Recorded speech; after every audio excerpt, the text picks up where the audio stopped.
Alam mo ba na ginulat mismo ni Luka Doncic ang lahat dahil sa kanyang mabilis na transformation sa katawan, gigil na gigil itong makabawi matapos malaglag ang Lakers sa Minnesota Timberwolves sa nakaraang season. Aminado totoo na inaasahan ang maagang tagumpay para sa Lakers dahil kay Luka Doncic, pero sa unang pagkakataon ay nabigo ito at naging silbing motibasyon ang nakaraang season na pagkatalo para makabawi at mapatunayan na hindi nagkamali ang Lakers sa pagkuha sa kanya. Ang paparating na season ito na ang masasabing buong lakas ni Luka Doncic dahil makikita naman natin ang kanyang buong preparation na inunahan niya ito sa kanyang pangangatawan. At mukhang ipinakita o ipinamukha niya sa dating niyang koponan na Dallas Mavericks na nagkamali sila sa pag-trade sa kanya ng dahil sa kanyang katawan, na mabilis naman magawa ng paraan katulad sa pagpapayat ngayon ni Luka na ito ang naging issue sa kanya na tinoldo kanya mismo dahil sa kanyang buong paniniwala na mababago niya ang kanyang pangangatawan. Patuloy na nag-ehersisyo si Luka at makikita natin na talaga namang mabilis ang naging transformation niya na mula sa ganitong katawan biglang naging fit, at magandang tingnan at ito na yata ang inaasahan para sa kanya ng Lakers para mabilis ang pag-abot ng kampyonato.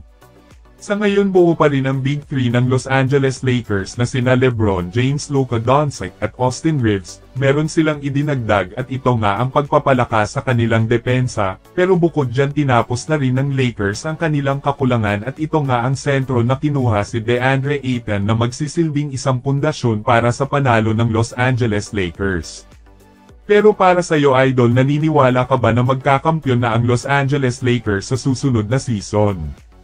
Samantala mukhang hindi pa natapos ang Los Angeles Clippers sa pagkumpleto ng kanilang pambato next season. Ang Clippers ngayon ang isa sa may malaking pasabog sa offseason matapos kinuha si Brook Lopez ng Milwaukee Bucks, at Bradley Beal ng Phoenix Suns ay ito na naman meron na naman silang tina-target na manlalaro para makatulong kina Kawhi Leonard at James Harden at sa Clippers franchise na makasungkit ng kampyonato next season. Currently merong report na nasa radar di umano ng Clippers ang solid defender ng OKC Thunder na si Alex Caruso. Aminado na hindi ito kailangan bibitawan ng OKC pero sa sitwasyon nila ngayon tila wala itong magagawa dahil sa kanilang kakulangan sa pera. Sa hindi nakakaalam ang OKC ngayon ang may malaking babayaran sa kanilang mga players dahil sa Big Three pa lang na sina SGA, Chet Holmgren at Jalen Williams ay nakakagulat na ang kontrata na merong total na $822 million na isa ito ngayon sa may malaking kontrata sa NBA at pasok ang OKC sa sinasabing problema sa salary cap. At kapag nagkataon ay kailangan nilang magbawas ng manlalaro, at isa si Alex Caruso ang maaaring bitawan ng OKC, at para naman sa ganitong sitwasyon na alam naman natin ang kakayahan ni Alex Caruso na legit defender na may kakayahan din umambag sa opensa ay panigurado na madaming koponan ang nag-aabang dito. Obviously isa ang Los Angeles Clippers sa posibleng pag-abang kay Alex Caruso, at kapag nagkataon kakatakutan nito ang Clippers sa susunod na season leading by Kawhi Leonard at James Harden.